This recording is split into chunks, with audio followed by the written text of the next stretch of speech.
اور اس کے بعد L1 سے لے کے میرے محترم بھائیوں S1 تک، یہ سارے جو ورٹیبریٹس ہیں ان کے درمیان ڈسک ہے. ہر دو ورٹیبریٹ کے درمیان، دو موروں کے درمیان ایک ڈسک ہے. وہ ڈسک جب پچک جاتی ہے، وہ ڈسک جب کمزور ہو جاتی ہے، باریک پتلی ہو جاتی ہے، تو میرے محترم بھائیوں درد یہاں آتا ہے، یہیں پہ ایگزیکٹ درد یہاں آتا ہے. یہ جس کو عموماً L4 L5 S1 میرے محترم بھائیوں اکثر جب MRI کروایا جاتا ہے تو ہمیں بتایا جاتا ہے کہ آپ کے L3 L4 L5 اور S1 مورے میں پرابلم ہے. اس کا سب سے بہترین طریقہ آپ کا قیام ہے. میرے محترم بھائیوں جب ہم پاؤں کھلیے گا، نماز میں کتنے کھولتے ہیں؟ سب سے پہلی بات، قیام اگر ہم سنت کے مطابق کریں گے تو یہ جو الائنمنٹ ہے موروں کی، یہ پاؤں جو انہوں نے کھولے ہیں، یہ پاؤں اتنے کھولنے چاہیے جتنی ان کی چیسٹ ہے. یہ پاؤں کتنے کھولنے چاہیے؟ یہ پاؤں کتنے کھولنے چاہیے جتنی چیسٹ ہے. کیوں؟ اس سائڈ میں منہ کیجئے گا، منہ اس سائڈ پہ کیجئے، دوسری طرف کیجئے گا. یہ جو آپ کا یہ جو اپر پورشن ہے، یہ آپ کی ہپ پہ اوپر کھڑا ہوا ہے، آپ کی ٹانگوں پہ کھڑا ہوا ہے. میرے محترم بھائیوں یہ پاؤں آپ نے اتنے کھولے، آپ کی تھائیز آپس میں مل رہی ہیں، ٹیسٹیز کے ساتھ مل رہی ہیں. اب آپ اس کو اپنی چیسٹ کے مطابق ذرا پاؤں کھولیے. اچھا، اس طرح کھڑے ہونے میں کمفرٹیبل ہیں کہ پہلے کھڑے ہونے میں کمفرٹیبل ہیں؟ یہ جو نیچے ٹیل بون ہے، یہ جو آپ کا ہپ، یہ جو آپ کے کولے ہیں، بٹکس ہیں، یہ اس کو پریس کر دیتے ہیں. اب آپ ایسے رکوع کیجئے اور ایسے کھلے پاؤں کے ساتھ یہاں اب کمفرٹیبل فیل کر رہے ہیں. اس بازوں کو سٹریٹ کریں، سیدھا کریں، اس کو سٹریٹ ایسے کریں. اب یہاں جو پین ہے اس میں ریلیف فیل ہو رہا ہے. میرے محترم بھائیوں اگر ہم اپنا قیام صرف کمر کے درد کے لیے اپنے پاؤں کو اپنی چیسٹ کے مطابق کھول لیں تو آپ کی یہ جو ٹیل بون ہے یہ فری ہو جائے گی. آپ کے سارے کیونکہ زمین میں ہے force of gravity. Force of gravity آپ کی ہر چیز کو نیچے کو کیا کرتی ہے؟ کھینچتی ہے. اس کے ساتھ آپ سجدہ کیجئے. یہ جب ہم سجدہ کرتے ہیں تو یہ ورٹیبریٹس کے درمیان ایک سپیس آتا ہے. یہ جب ہم سجدہ کرتے ہیں تو ان ورٹیبریٹس کے درمیان جو ڈسک ہے اس میں ایک سپیس آتا ہے. اللہ سبحانہ و تعالیٰ چاہتا ہے کہ ہم اس سجدے سے اپنی اس سپیس کو جو ڈسک پچک گئی ہے اس کو دوبارہ سے ہیل کر لیں.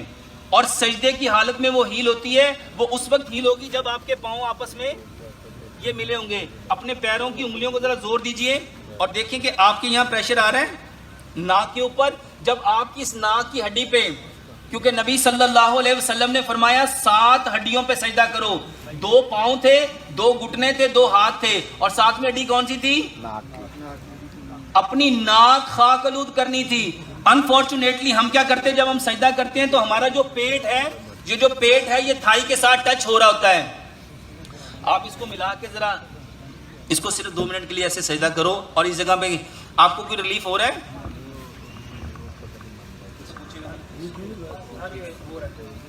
میرے محترم بھائیوں آپ صرف اگر لمبا سجدہ کریں گے، جتنے لوگوں کو کمر میں درد ہے اور خاص طور پہ ایسے لوگ جو بیلٹ پہن کے رکھتے ہیں اور کیا کہتے ہیں کہ میری درد بیلٹ کے بغیر صحیح رہ سکتی.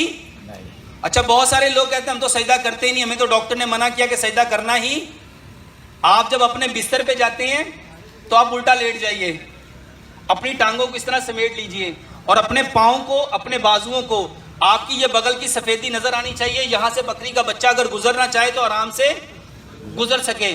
آپ نے اپنے بازوؤں کو زمین کے ساتھ پھیلانا نہیں ہے. آپ صرف یہ لمبا سجدہ کریں، 5 منٹ صبح، 5 منٹ دوپہر، 5 منٹ شام. واللہ آپ کے ورٹیبریٹس کے درمیان جو ڈسک ہے وہ دوبارہ سے ہیل ہونا شروع ہو جائے گی اور اس سے آپ کی جو الائنمنٹ ہے وہ سٹریٹ ہو جائے گی. اور یہ دنیا میں نبی صلی اللہ علیہ وسلم نے فرمایا اگر لوگوں کو پتہ چل جائے کہ سجدے کی حالت میں کیا ملتا ہے تو انسان اپنا سر سجدے سے کبھی نہ اٹھائے. میں نے کتاب لکھی نماز اینڈ ماڈرن میڈیکل سائنس، اس میں نے بتایا کہ صرف سجدے سے ہم کس طرح 80 بیماریوں کا علاج کر سکتے ہیں. یہ کمر کی درد کا بہترین علاج ہے. یہ کتنی دیر سے انہوں نے سجدہ کیا ہوگا؟ ہونے والے کھڑے ہو بھائی جان. کیا محسوس کیا آپ نے؟ یہ ذرا ان کو بتائیے گا. سجدہ کرنے سے نا بہتر ہے، پہلے سے ریلیکس محسوس ہوتا ہے، جیسے نا کمر کی درد میں کمی آئی ہے. میرے محترم بھائیو، ہمارے ہاں ڈفرینٹ اسکول آف تھاٹ ہیں، ہمارے ہاں ڈفرینٹ اسکول آف تھاٹس ہیں. ان کی وجہ سے ہمیں سنت طریقہ جو نبی صلی اللہ علیہ وسلم نے بتایا ہم اس طرح سجدہ نہیں کرتے. 10 طریقے ہیں سجدہ کرنے کے. سب سے پہلی بات، سجدے میں آپ کا پیٹ آپ کی ران کے ساتھ ٹچ نہیں ہونا چاہیے. میرے محترم بھائیو، سجدے میں آپ کا پیٹ آپ کی ران کے ساتھ ٹچ نہیں ہونا چاہیے. آپ کے بازو زمین کے ساتھ لگے ہوئے نہیں ہونے چاہیے. بازو اتنے کھلے ہونے چاہیے کہ آپ کی بغل کی سفیدی نظر آئے. اور بکری کا بچہ اگر یہاں سے گزرنا چاہے تو آرام سے گزر سکے. 7 ہڈیوں پہ سجدہ کرنا ہے.